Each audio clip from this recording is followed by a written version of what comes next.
All right. Hello. A good davach. Here we go again for a new semester.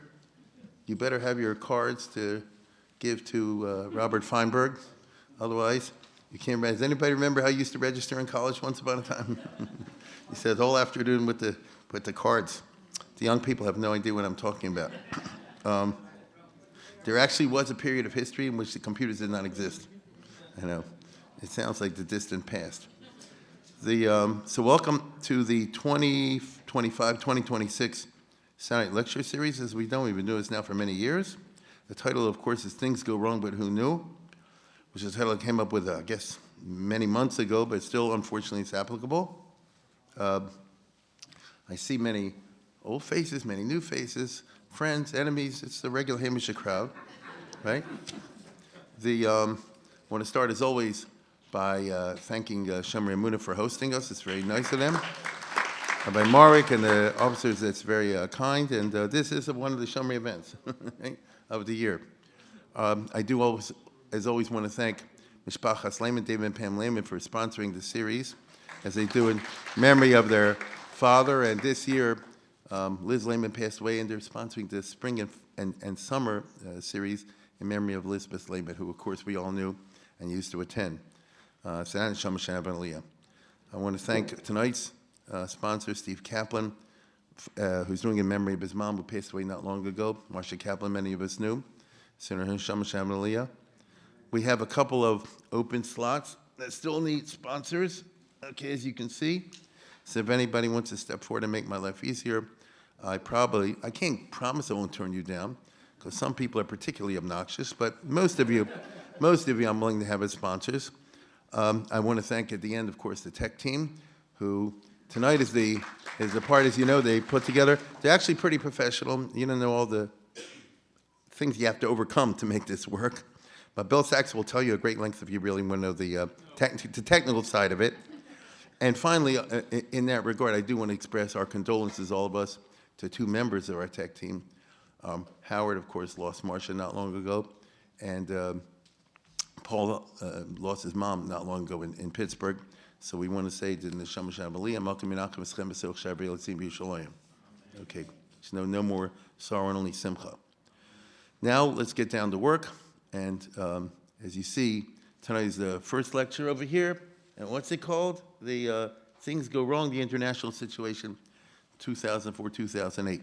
This is because we always do 4 years at a time, or something like that. Here we run into something weird. Ordinarily, when I came up with this title, or this scheme years ago, 4 years at a time, people were telling me at that time, when you get to the 21st century, it's not a history anymore. It's like yesterday, all the rest of it. And I do understand that. Do you not agree that events have moved so rapidly in the recent past and are happening right now so rapidly that this is ancient history? Right? The past is always changing, as they say.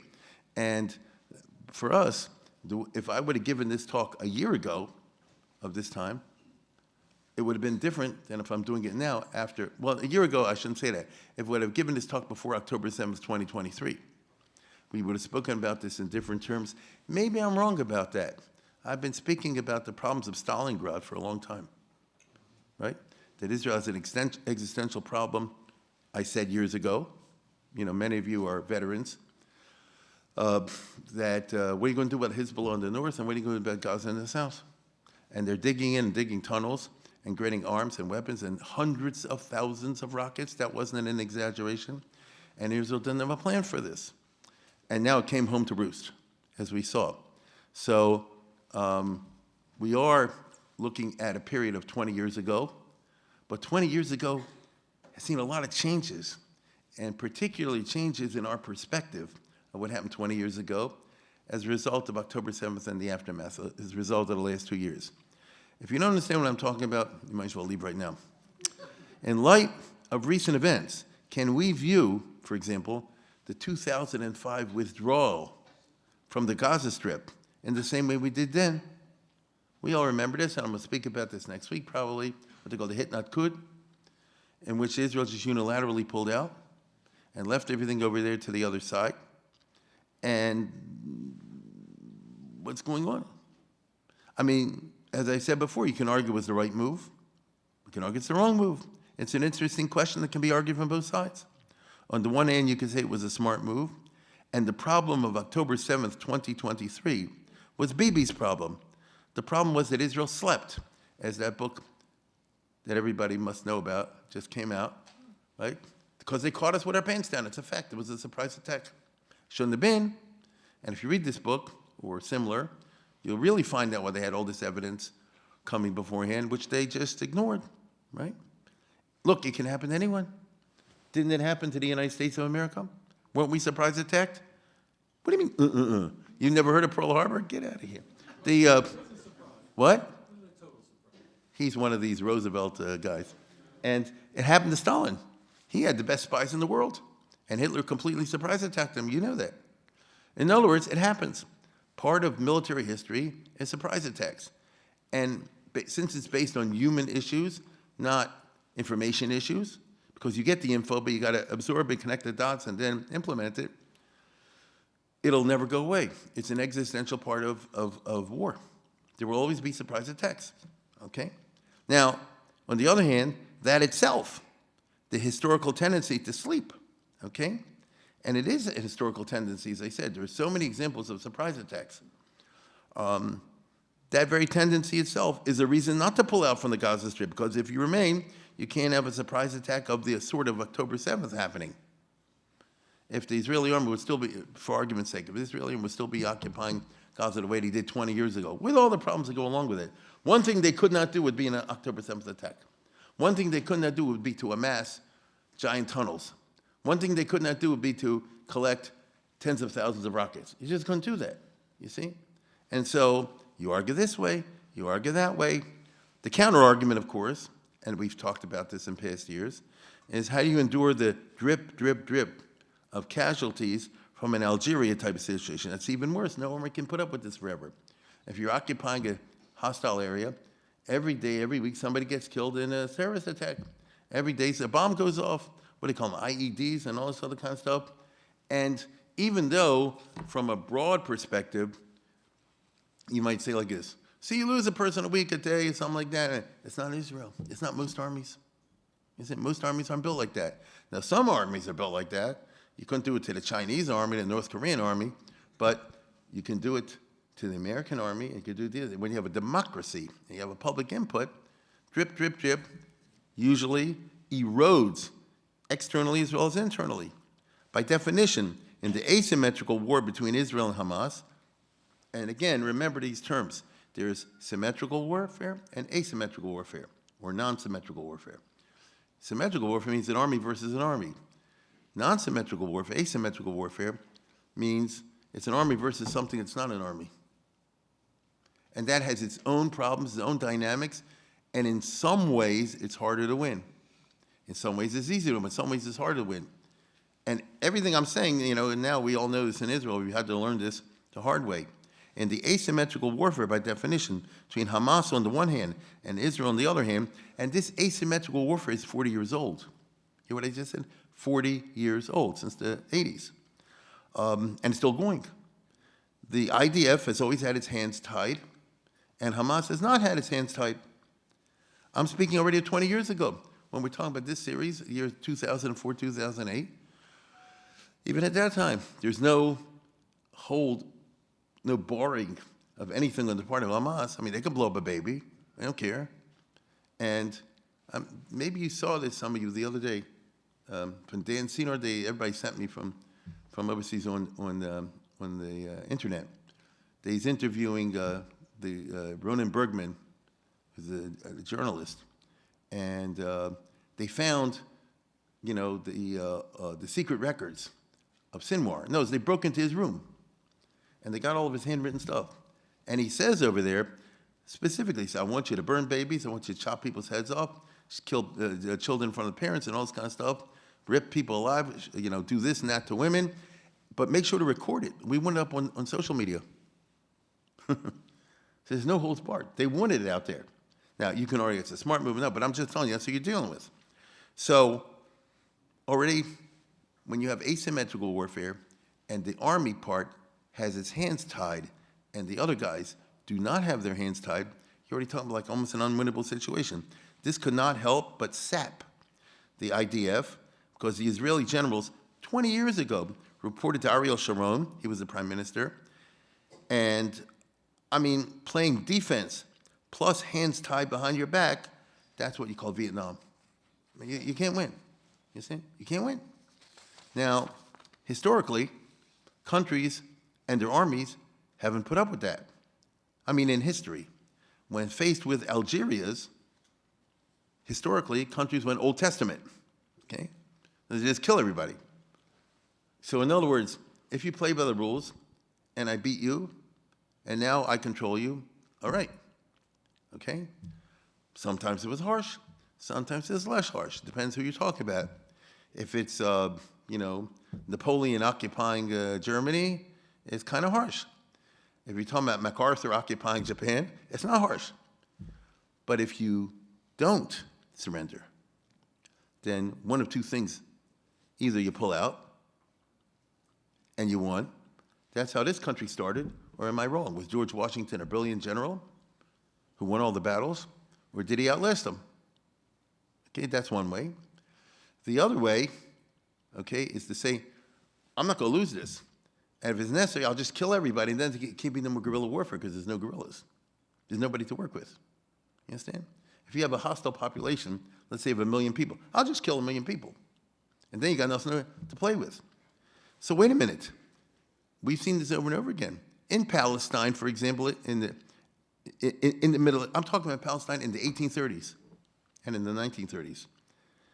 You probably, how would you know this?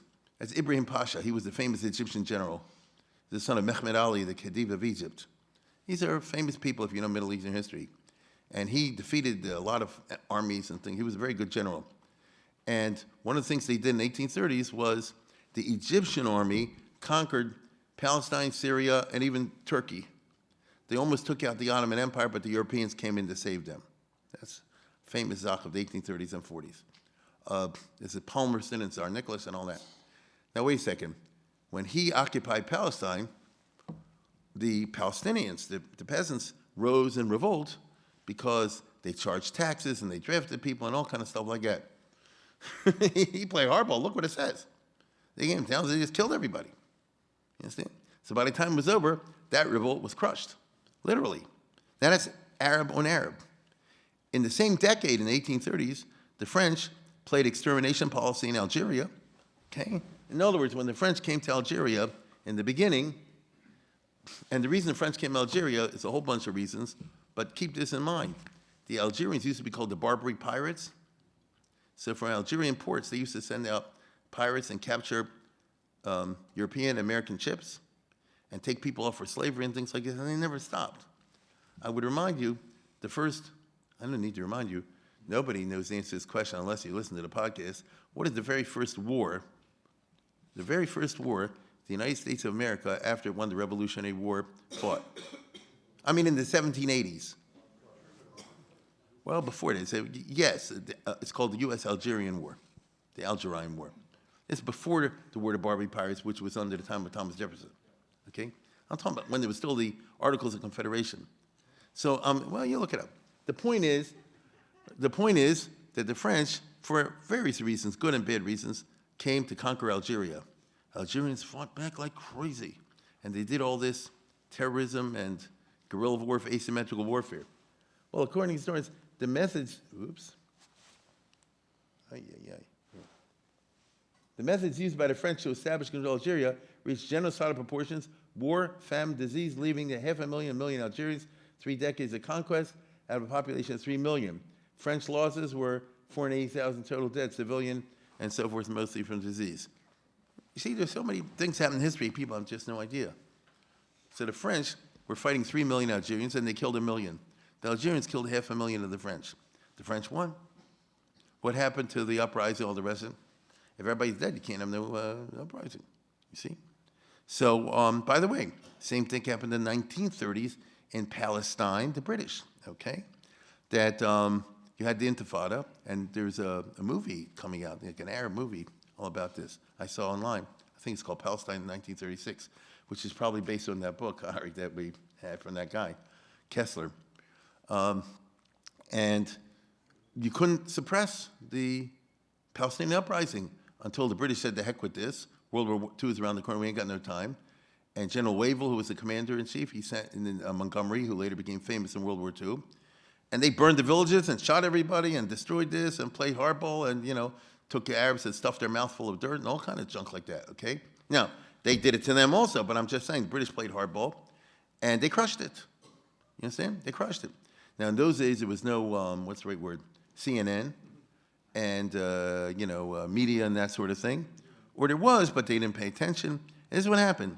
But that was the old age of asymmetric warfare, where no holds barred was an option that was very much on the table, employed by everyone. The European colonialists did it. The Muslim colonialists did it, like the Ottoman Empire, okay? As well as communists did it, and other progressives. How did Stalin suppress the Muslim opposition to communism in Central Asia? I don't think I even have to tell you, okay? You're talking about, as I say before, here's the French Empire, here's the Italian Empire, here, of course, is the British Empire. Look, the Europeans own much of the world. That's the European colonialists who, when necessary, played hardball and crushed asymmetrical uprisings. Let's go to the next one. These guys are not exactly European, he's not, and they did it, he did it in Tibet, right? And he did it, the Ottoman Turkish Emperor, he did it in Bulgaria, 1876, and the Tsar of Russia did it in Chechnya and in Circassia.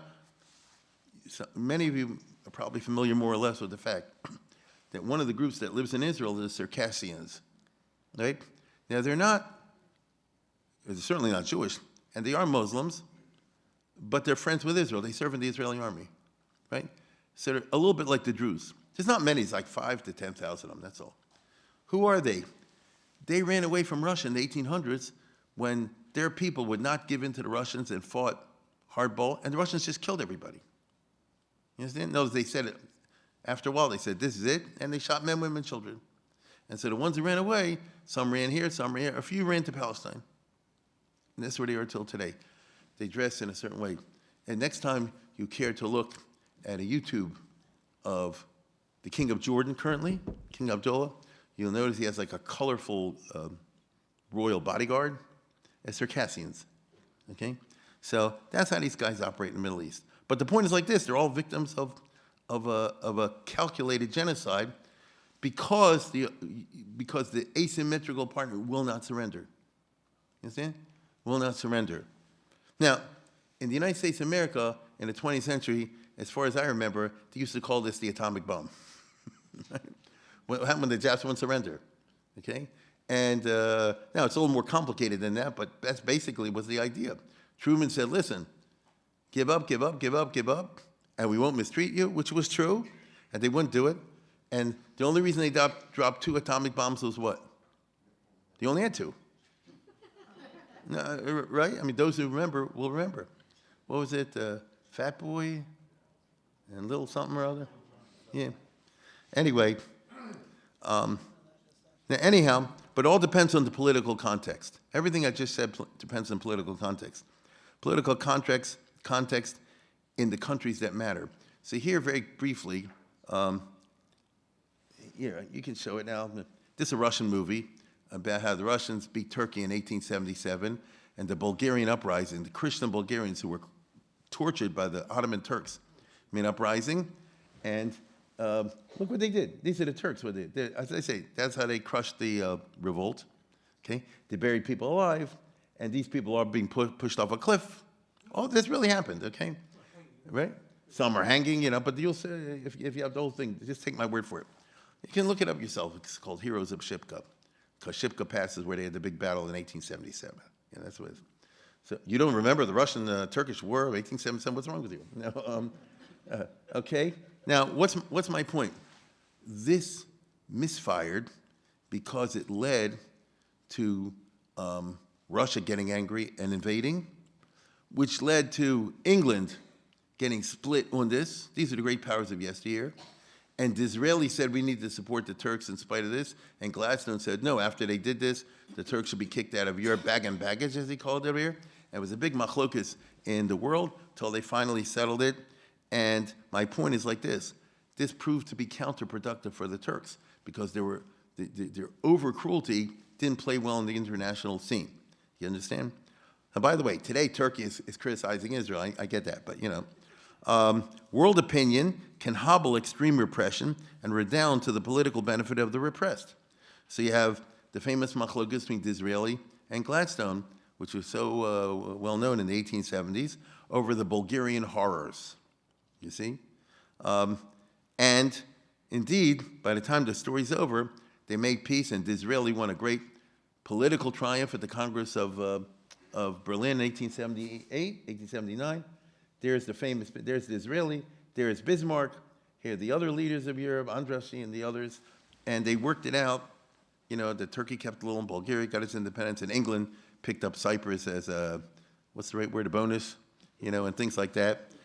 But Israeli was overthrown at the next election because Gladstone convinced everybody you have an immoral government. They backed the genocidal regime. You see? In planning asymmetrical warfare, terrorists, as they're called, always calculate the international pressure on the occupying power. Okay?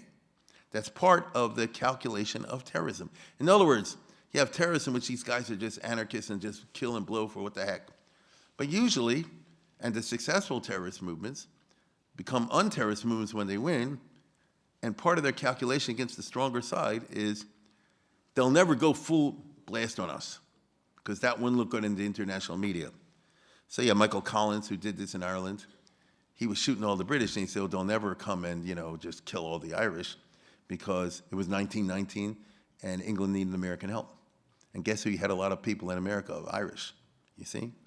Menachem Begin, we go to the next one.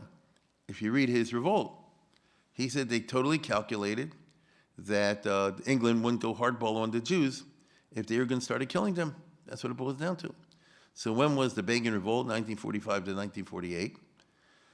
It was at 600,000 Jews total, 500,000 Jews in the whole Palestine.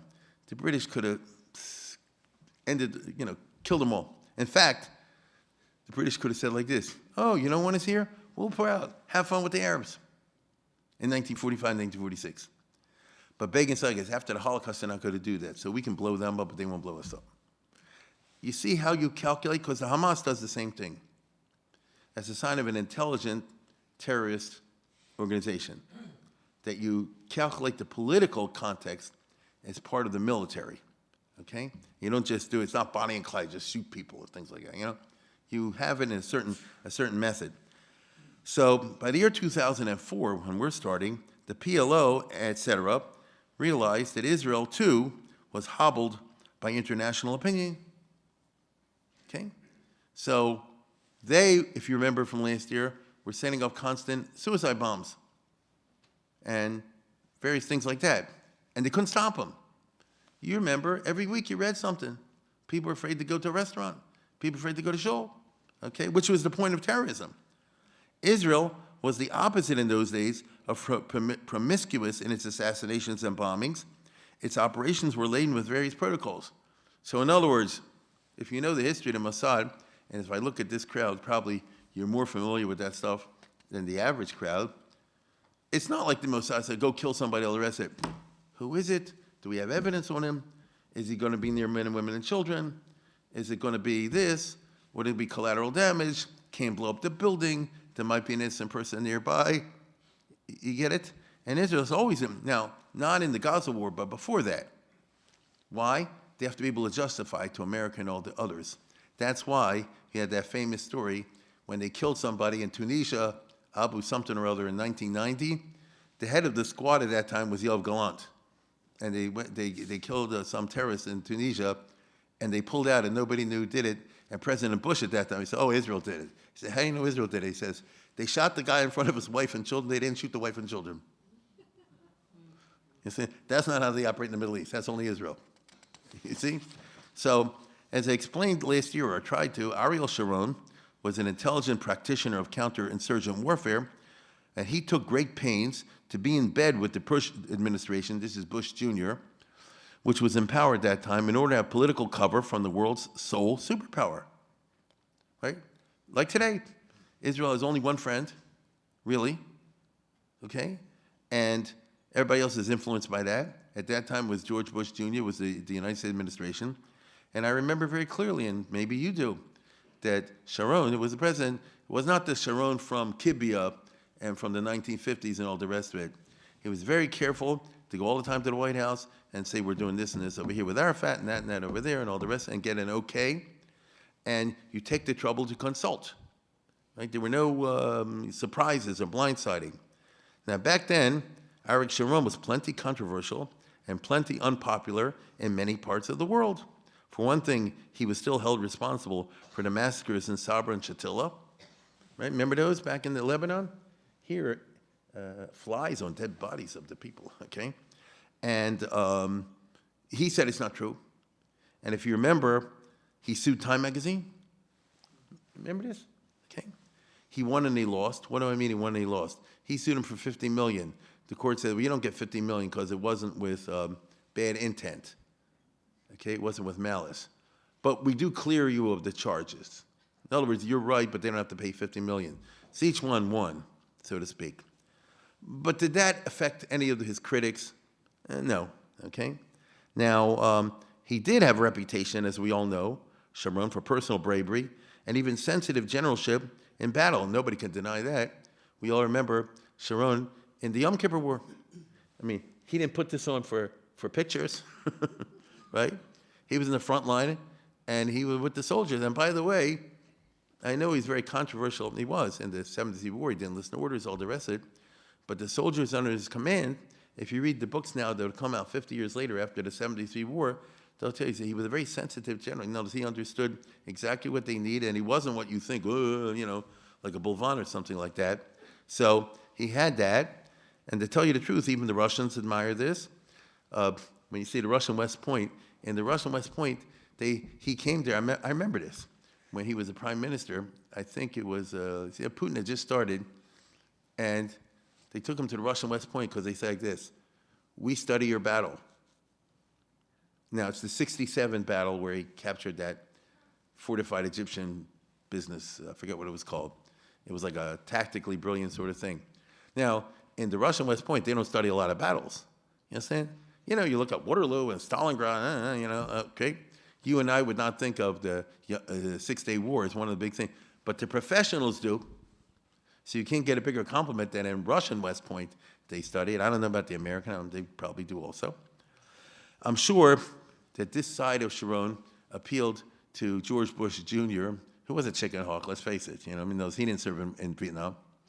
But you meet Sharon, that's like a guy who's actually fought in battle. Sharon became prime minister, if you remember, by taking that controversial visit during the election of 2000 to the Har Bayis, surrounded by the Israeli military, okay? But once he became prime minister, Sharon basically indicated his acceptance of the two-state solution. That's where he was. So I'm talking about a time in history which is very different than today. 20 years ago, different today. Today, the Israeli right in general, the Likud now, and certainly Itamar Ben-Gvir and all those guys, say we reject in principle a two-state solution, okay? And you read the news like I read the news. You hold your nose, but you read the news like I read the news. And didn't Israel just pass something, say we're annexing the whole West Bank? I don't know how they're going to work that out, okay? Aside from the timing issues, but what's the idea behind it? Bibi has said over and over again, because he's the head of a different coalition, we reject that. But not 20 years ago he didn't say that, and Ariel Sharon didn't say that.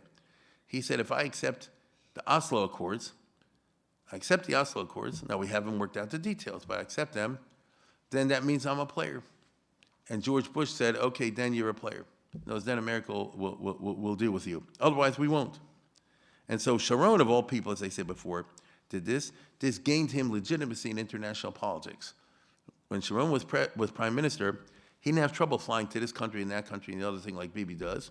Because at that time, they said, like this, what was in the past is in the past, but now I see you're playing ball, and we understand that Israel's suffering from suicide bombers and various terrorism things and things like that. But you want a peace. Lu Yitzur, the Arabs would stop attacking Israel.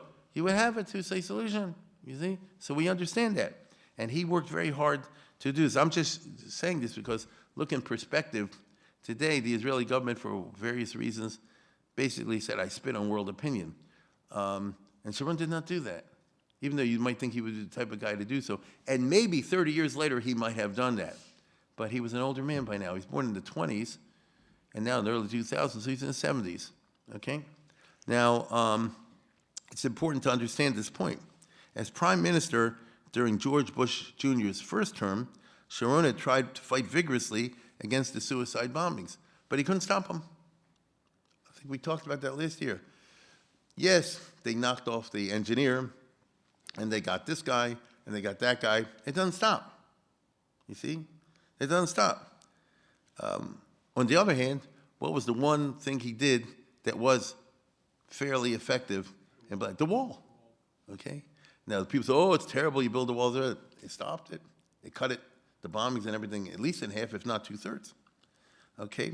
Despite misgivings, even the State Department and Secretary Colin Powell, who was the Secretary of State at that time, went along with that. They said, we understand why he's building the wall. I get it. Okay, so now we're in the 4 years of this lecture series. That brings us up to now, starting year 2004. So again, it was the Tekufa of George Bush Jr. and Dick Cheney. You never knew who was in charge, but nevertheless, it's the Bush-Cheney era. Now I want to say this, Cheney was pro-Israel, so I don't want to hear anything. That it was, unlike today, the golden age, if you want to call it, of the neocons, okay? So second, the Bush administration had a very heavy staffing of neoconservatives, and Rumsfeld and Cheney, and especially at the secondary level, who was the Assistant Secretary of State for Near Eastern Affairs at that time? Elliot Abrams, you see? And Defense Department and all the rest of it, it was just a different America than today. I say that sadly, but it's a different America than today. It was a complex time for the Bush administration, right after the 2003 war in Iraq. And again, in that war of 2003, the U.S. military had won the symmetric war hands down. They took out the Iraqi army pretty darn fast, okay? In 2004, it's a year later, this military symmetric victory, together with skilled politics, anybody remember Karl Rove? Okay? Secured a victorious re-election not based on Chads. He won the 2004 election pretty clear. Look at that. By the way, it's an interesting map. You can compare it with Trump. Okay? So the red, of course, is thing. Now, just like today, the whole, what do you call it, the whole West Coast and the whole Northeast went for the Democrats. Trump got Pennsylvania, okay? And Trump got this. But it's interesting, Bush was able to put together a winning coalition with that, okay? And he got 51%. So notice it wasn't like the 2000 election. On the other hand, the United States of America was stuck in the asymmetric conflict in Iraq, which could not earn Bush, which did earn Bush the typical bad second term, okay? If you know your American history, it's very interesting. Most of the time, not all the time, but almost all the time, the second term is not good. Just think about it, okay? Johnson, even FDR, his second term wasn't great. The third was, right? Woodrow Wilson, Rosa, it's just interesting. You go down the list of American history, if you're an American history buff, you see second terms usually don't work out well. Sure didn't work out good for Nixon. Didn't work out good for LBJ. You see what I'm saying? Reagan had a lot of problems in the second term. It's interesting. And George Bush certainly had a bad second term. And so did Obama, by the way, okay? Trump is in the middle of his second term, okay? Now, we'll see how that goes. But we all remember Rumsfeld misconceived the war. He didn't send enough troops, then he sent too many, and it was a drip, drip, drip, and we all remember all the junk that was associated with the Iraq war. In fact, the neocons are out of office today because the Republicans don't want them. If you remember, the minute Trump was elected now, last year, they put out a tweet, like a day later, saying, we will not be looking for the services of this one, that one, and all the others, because we don't want all these wars. That's what he said, okay? Now, I'm taking 20 years ago when things were different. So the second Bush year, the second presidential term of George Bush Jr., that's the years of this current lecture series. For our purposes, the Bush administration needed whatever support in the Arab world it could get in its fight against the Iraqi insurgency, because after they overthrew Saddam Hussein, the whole country went crazy. It became full of all kind of terrorist groups, militia groups, and they started killing Americans right and left and maiming them with all the classic stuff, the IEDs and the various suicide bombers and the sniping and all the rest of it. I mean, I know people, and probably you do, who were hurt members of this community, of the Baltimore Jewish community, who were hurt and wounded and so forth and so on in the Iraq counterinsurgency. Plus, he had the simultaneous battle against Al-Qaeda. Remember, in other words, in this year, during this time, they had not caught Osama bin Laden. So if you're Bush, you got several balls you're juggling at the same time. On the one hand, you want to make sure you don't get another 9/11, and we all remember that, meaning how they tried to prevent that. On the other hand, you're fighting a war in Iraq. And on the third hand, you're fighting a war in Afghanistan and places like that, right? That's what happened. So that's not so easy. They didn't get Osama bin Laden until Obama, if you remember. Interestingly, from our current perspective, the main place that the jihadists and insurgents entered Iraq to fight the Americans was through Syria. Okay? Here's your map of Iraq and Syria. Look at that, baby. Okay? They weren't coming through Jordan, because Jordan's allied with America.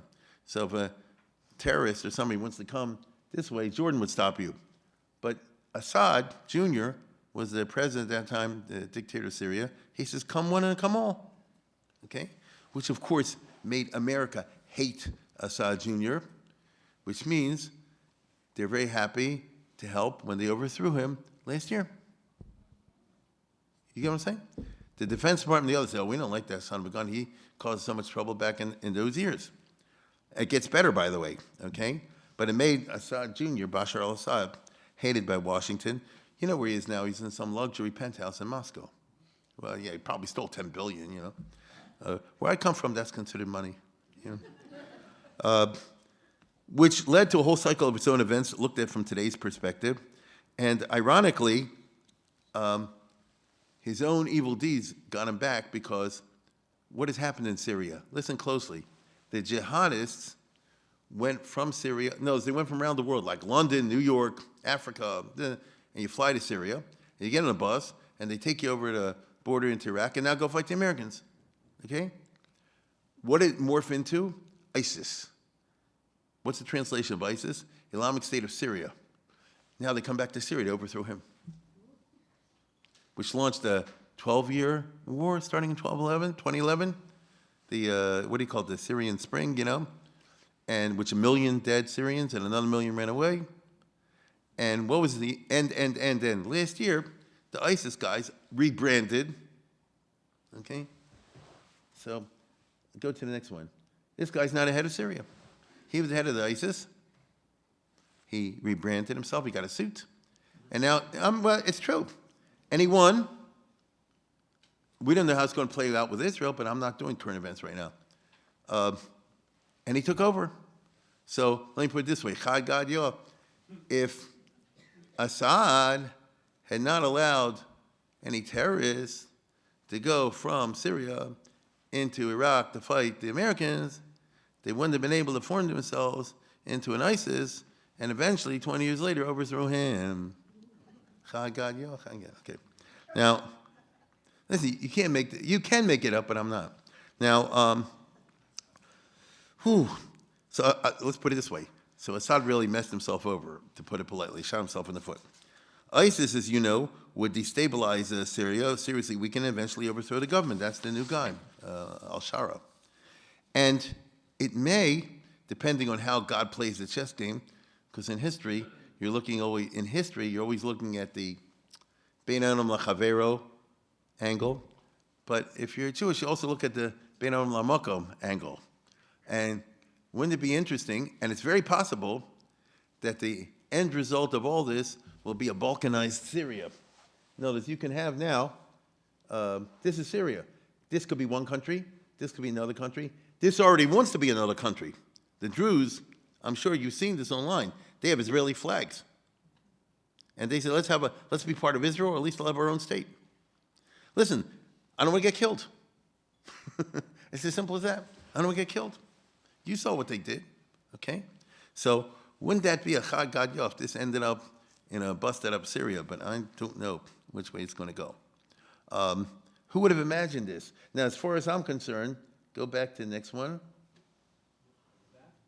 Forward, I'm sorry. We can say like Deborah, Ken Yovdu, Kolevech Hashem, I wouldn't shed tears if it happened, okay? But 20 years ago, the main anti-American talking point in the Arab world was USA support for Israel. This complicated George Bush Jr.'s visceral support for Israel because he was pro-Israel. You see him? That's who he was. Already in his first term, Bush had come out for a Palestinian state because that's what in other words, from a regular political point of view, what's the solution? You want to secure Israel with a Palestinian state. Remember, he said 2 states living side by side with security and all the rest of it, right? A fully independent state, a peaceful state. To some degree, it'll have to be a demilitarized state. That's what he said. This is what I call the TSS, the two-state solution. In Israel at that time, 20 years ago, the establishment, and it was a Likud government, but it was Sharon, a different type of Likud, went along. Even people like Ariel Sharon. In those years, the concept of a two-state solution was something you couldn't oppose. That was the position of the whole world. And most importantly, it was the position of the White House and of the American public. And frankly, it's the position of the American Jewish community. Ask the Associated and others. They're all in favor of a two-state solution. What about the other side, that we intend to keep all the shtachim?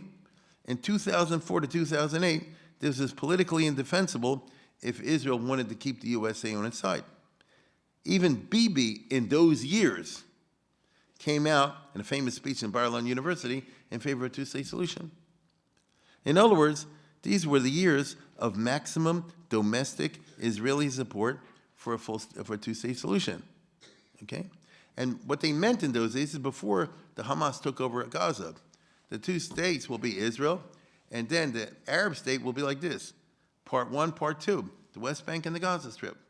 And how they're going to work that out, they were always trying to figure out and so on and so forth. It was one of the complications.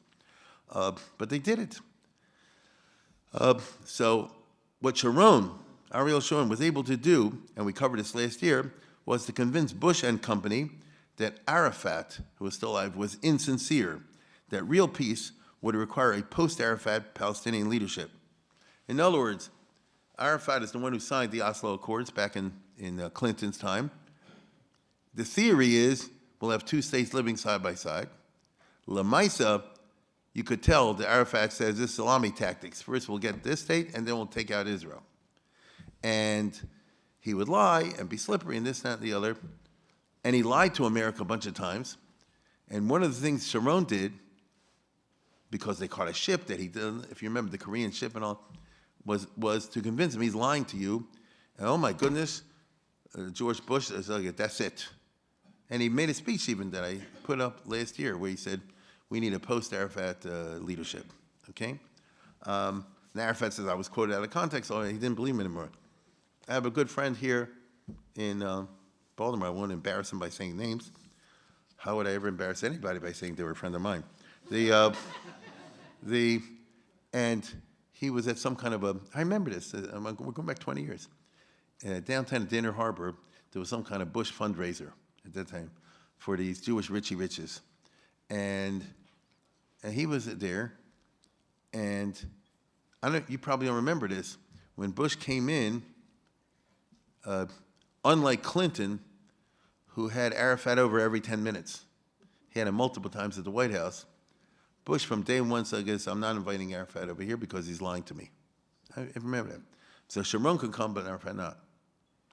And this friend of mine, Bush was there because it was a fundraiser for Bush. And, some kind of rich situation. And he passed by and he said something along the lines, I want to thank you for your support for Israel and this and that and the other. And he told me, and Bush went like this, he's having a thing. And remember, I'm not talking to Arafat. You understand, like that, right? Like that. Okay. So that was where the state of play was. But if a Palestinian successor would arise who sincerely wanted a two-state solution, then even the Likud in those days, post-Menachem Begin, would agree. Now, Menachem Begin, as we all know, said, no way, never, never, never. Right? That's part of who he was. I'm not saying he's wrong, I'm saying, but that was his position. Now, as it happened, Arafat died on Veterans Day, right after Bush's reelection, on November 11th of 2004. Okay? Right? Interesting, yeah, right away. A week after Bush's reelection, had Arafat's successors been willing to formally waive the right of return, a Palestinian state would have come into being at that time, at the beginning of the second Bush administration. God knows how that would have worked out. Because if you have a new independent state, Israel cannot go in. You see? It's like invading another country. I mean, who's to say, had that happened, that Hamas might not have taken over the West Bank at that time in an election? They would have been the legitimate government of a legitimate state. Oh my God. This leads us to an important insight as far as those years are concerned. The failure to properly assess the threat from Hamas, which seemed ancillary to the PLO. The PLO was something that Israel had comprehended because they knew Arafat from the 60s already. Took them a while to figure him out also. Hindsight is 20/20. That's why people like me get to talk about dead white men. But it takes time for stuff to register. As it does in science, there's such a thing called the reception of science, correct? From the time the new invention is discovered to the time it spreads, there's a certain gap. Now it's much less, but it used to be a while. And so the PLO, they understood. But the Israeli, I'm talking about the Mossad and all these smart guys, the Amman, they're not from, and therefore they didn't understand the from mentality of the Muslim fromies. That's really what happened. You get it? They understood it externally. They didn't understand it internally. Now, many of us here did, which is interesting, because we should be the dummies and they should be the smarties. But they didn't. And if you said in 2004, Hamas, Islamic fundamentalism, looking back with hindsight, no one at the top levels in Israel and in America understood the danger from Hamas, which in those days was regarded as a mere nuisance, because the PLO was a big international organization, all the rest of it, and Hamas they thought wasn't. And they were wrong already at that time. They were just wrong at that time. Hamas had a whole ramified international network with finances all over the place, with, so to speak, embassies and stuff like that, and international connections, and with thousands of potential recruits. All attention with those days was on the post-Arafat PLO, which had officially abandoned violence, recognized Israel, and was bargaining for as good a two-state solution as they could obtain. Europe and the whole world was backing the PLO in this endeavor. The government under Ariel Sharon was resigned to this, as I told you. It's just a question about the details. Of course, the devil's in the details, correct? I mean, what's going to happen, as you see, with the settlements in the West Bank, and what's going to happen with the right of return? Because they never gave them the idea that all the Palestinians can move back into Israel itself, not into the West Bank, but into Israel itself. As for Hamas, which was unstoppable in the bombings, I keep coming back to that. Nothing that Israel did ever stopped them. Not, what's his name, Rabin? Hear what I said? Not Rabin, and not Peres, and not Omer. What's the guy's name? No, Ehud Barak, and certainly not Bibi, and Ariel Sharon. They could hit him. They take this guy out, that guy out. They couldn't stop him. Nobody said those words. Like, what are we doing? Something that cannot stop. And we all know what Einstein says. You keep repeating it and make the same mistake. The government, what can I tell you? So it was unstoppable. The hope was the PLO will crush them. Do you know when Rabin, in 1993, agreed to the Oslo thing, it was because a major part of his cheshbon was that Arafat will destroy the Hamas. Which goes, now, you were smarter than that at that time. I was. How come? We're just civilians. We're just here in Shomrim. How come we knew it? They didn't say. This is what makes history interesting. Smart people do dumb things, and dumb people do smart things. History is a humanistic discipline. You study the human being, right?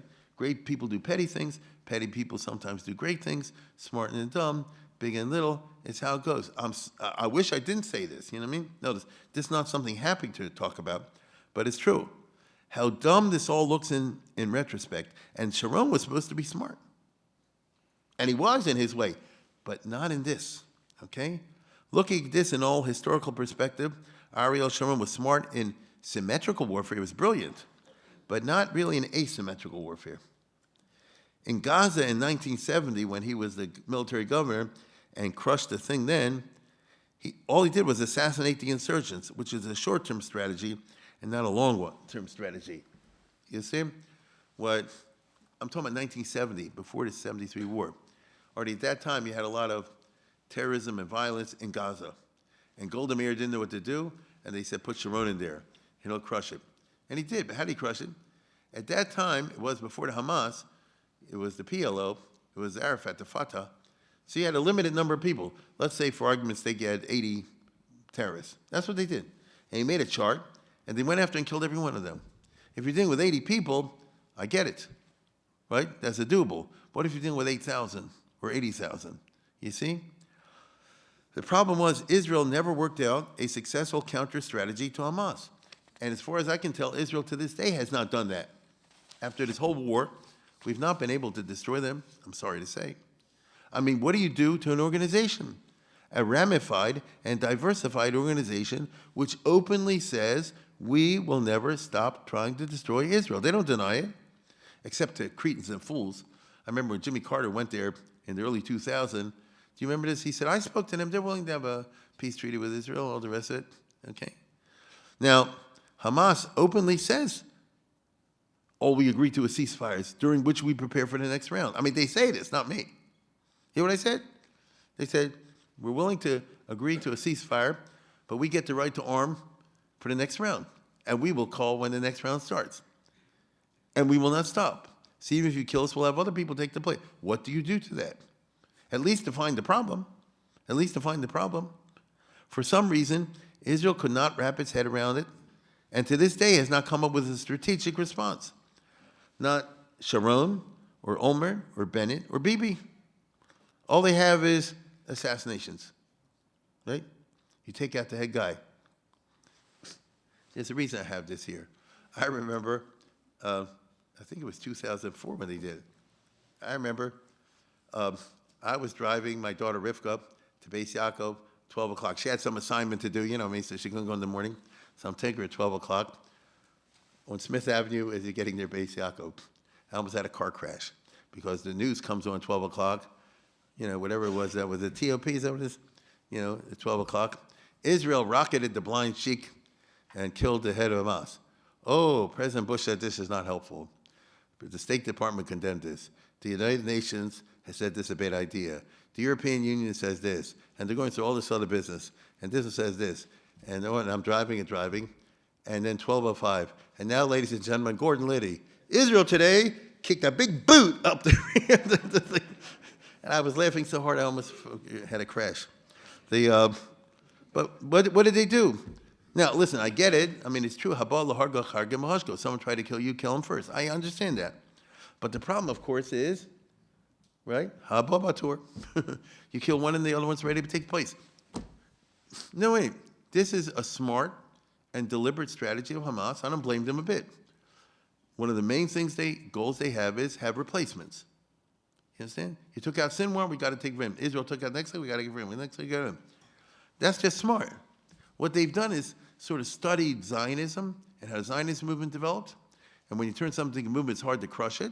When it's a movement, it has in different places, and they just copied it. So what's the old line? If you can't beat them, join. Or in a business, how's it work? What's the expression? If you're competing against somebody, at least do what they do. You know what I mean? If they're successful, at least. If you can, you outbetter them, but at least do what they do. And so nothing has changed down to the present day, right? This book that just came out is all about this, chapter and verse. That, Israel tried this, Israel tried that, nothing worked. until they finally just got used to it. Now, mind you, the other Arab regimes have the same problem because the Hamas is a branch of the Muslim Brotherhood. And the Muslim Brotherhood wants to overthrow every government in the Middle East. Now, they just succeeded in Syria. I don't know if you know that. Al-Shara is the Muslim Brotherhood, okay? And so they took over Syria, which is interesting. They're trying to do it in Iraq, and they want to do it in Saudi Arabia and all the other countries. The other Arab countries have the same problem, mutatis mutandis, as far as their Hamas is concerned.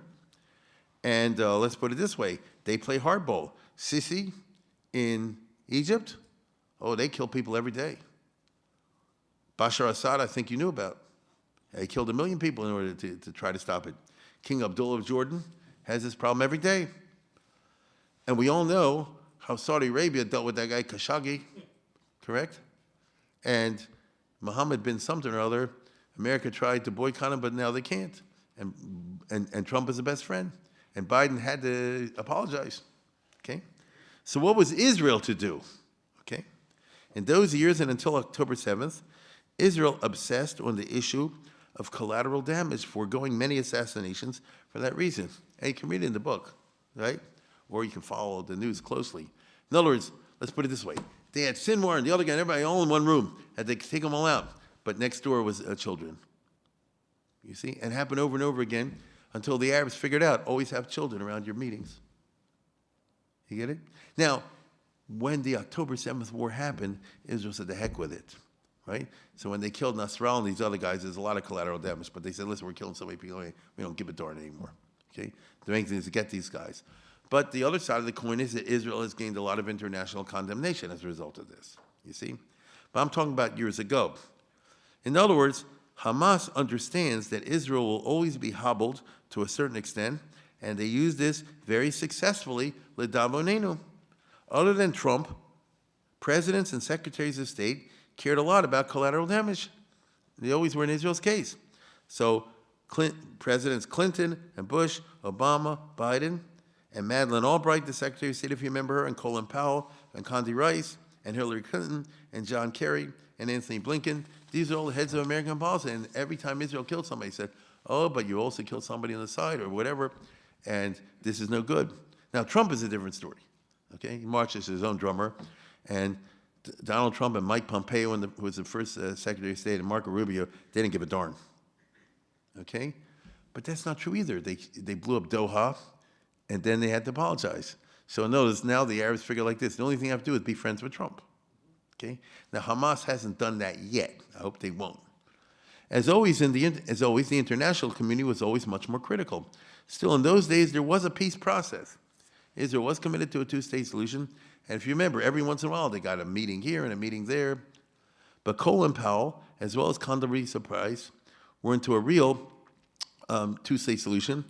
And that took up a lot of time during the Bush years, as I say, negotiating this thing and negotiating that thing, and it never quite worked out. Remember, this was the era of Ariel Sharon, not of Bibi, okay? So they're quite different. Indeed, the Likud in those days was growing very uncomfortable with Ariel Sharon because he was being Mechalel Jabotinsky. Jabotinsky said there should be a Jewish state on both sides of the Jordan.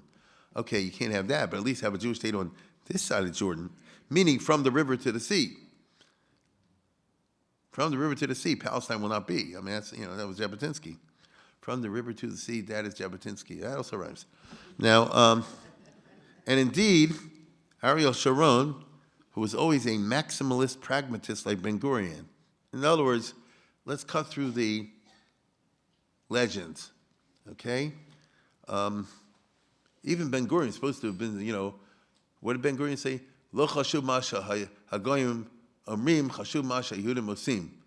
It's not true, because how come Israel doesn't have the Gaza Strip? We conquered it in 1949. You know that?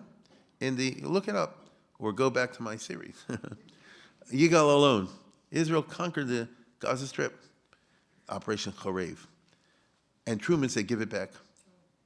And that's the American ambassador, James McDonald, who said, I got a message from Truman, give it back or else. And he gave it back. And believe me, the Israeli army said, please don't make us do this. This is going to be a bad thing and all this. It's a famous scene. He flew to Ben-Gurion's vacation in a hotel in Tveria. In the beginning of 1949, Ben-Gurion said, "I got no choice." You see? Well, listen, I understand why, right?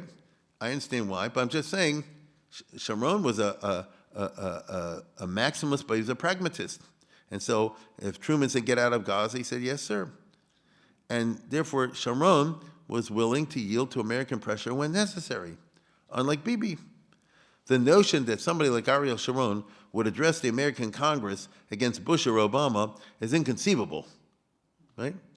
Bibi went, as we all know, and spoke to the American Congress, the Republican Congress, against Obama's plan.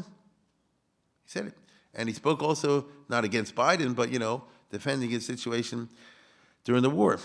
In America of 2004 to 2008, it was still the golden age of AIPAC, which isn't today. I said, that was good for Israel. In those years, Turkey was still an ally of Israel. In those years, Egypt was still ruled by Mubarak. Libya is still ruled by Gaddafi. And why am I putting these guys up? They were spending all their time. Nobody knew it at that time. Well, we really did know it, but people didn't talk about it. They were really spending all their time fighting the Muslim Brotherhood in their own countries. Assad, Saddam Hussein, King Abdullah, Mubarak, Gaddafi, all these guys. Yeah, they all talked against Israel.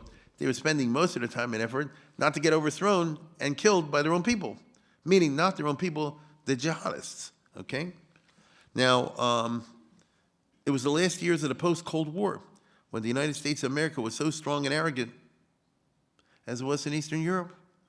And if you remember, this is the years under Clinton and Bush when America unilaterally just added countries to NATO. Okay? So, in other words, Poland, let me say this. When the Cold War ended, meaning when communism collapsed, in 1991, it was George Bush, Sr. And America said like this, let's get past the Cold, listen closely, let's get past the Cold War, and let's have peace and friendly relations between America and Russia. So, for example, pull out of Eastern Germany. They said, but then you guys will use that to fortify your side and weaken my side. No, we won't do that. We won't add these countries that you're going to pull out of Eastern Europe to NATO. They'll just be like neutral countries. Poland, the Baltic states, Ukraine, Hungary, Czechoslovakia, Romania, etc. They won't be on our team. They'll be in nobody's team. And that way everybody will be happy because Russia will be in Russia. These people don't want to be ruled by Russia, but they won't be a security threat against Russia. You get it? And that should be good enough for you. And Bush and Baker at that time said, okay, that's a good deal. However, these countries who had such a bad experience of Russia, they pushed very hard under Clinton and Bush, please let us join NATO so Russia won't be able to come back in here. Because Russia is asleep for 5 minutes, but when they wake up from their 5-minute nap, they want to come back right in. They're going to retake Lithuania, Latvia, and Estonia. They're going to retake Poland, Ukraine, and Belarus, and all the other stuff, because that's who the history of Russia is, right? I hear, but you promised when they pulled out, you wouldn't do that. So which way do you go? I don't think most of us even pay attention to that because you have a limited time span. It's hard enough to keep track of what's going on in the Middle East, okay? But the U.S., under Clinton and Bush, right, and even Obama, to tell you the truth, said, if they really want to get in, then we'll bring them into NATO, which means if you attack them, we go to war against America. But don't worry, Clinton and Bush and Obama said, we're not going to use this against Russia. And I think they meant it. So they figured that should be good enough for Russia. After all, America promised. But you and I know it wasn't good enough for Russia, which is why right now, as we speak, Putin made a comeback, and now he's trying to take back Ukraine. There's a war going on. Because they said, because Ukraine now wants to join NATO, and Russia, I guess, that'll bring it right up to our border, and we can't have that. And so the question is, so those people right now in America, for example, who are against Ukraine in the current war, I think Kennedy, RFK, some of these guys, they say, well, it's our fault because of the NATO business, okay? So all this was happening during the years when America was pretty arrogant and I don't think thoughtful. And Kissinger warned against it. And he said, you're adding all these things to NATO, it's going to come home to roost us, right, to roost on us. It was 20 years ago, it was different. America's much weaker today. And America's much less interested in getting involved in alliances today. I don't know how many people in America today want to go to war with Russia over Lithuania, for example, which makes it sound like Chamberlain in 1938 about Czechoslovakia, you see?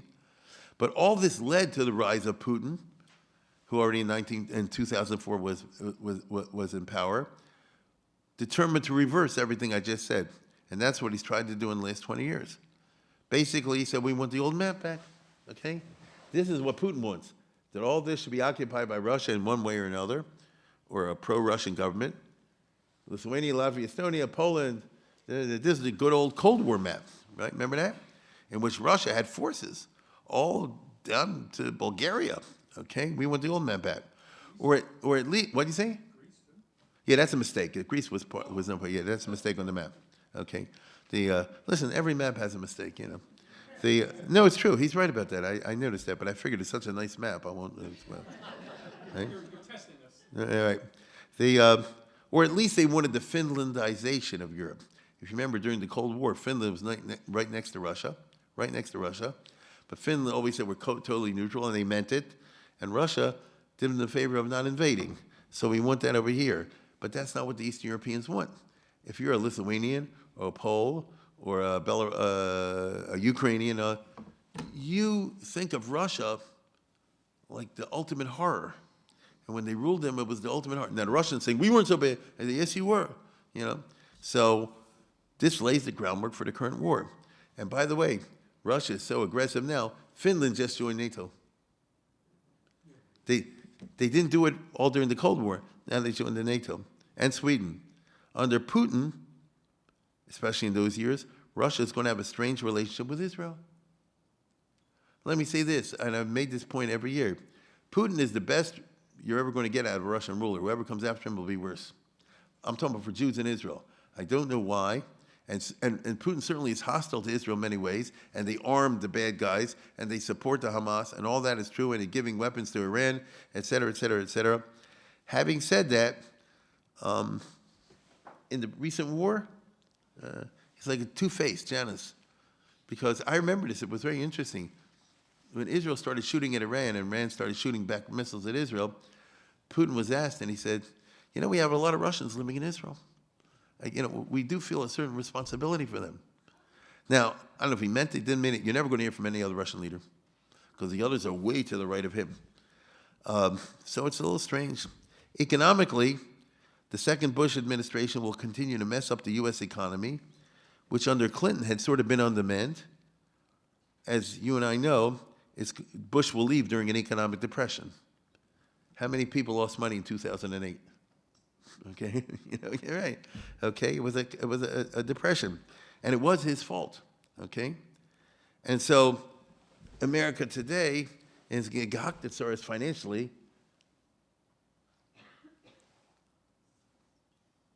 How much has the terrorism cost us? $6 trillion. Go into the next one. What's the current national debt? $38 trillion. How are you going to pay that off? What's the plan? Let's go to the next one.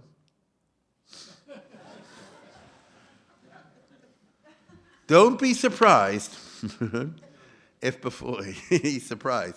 Don't be surprised if before this is over, America will simply say like this: we have press a reset button, and so for all you have money in U.S. bonds and all the rest of it, switch to Finland bonds, you know, right? Gold, right?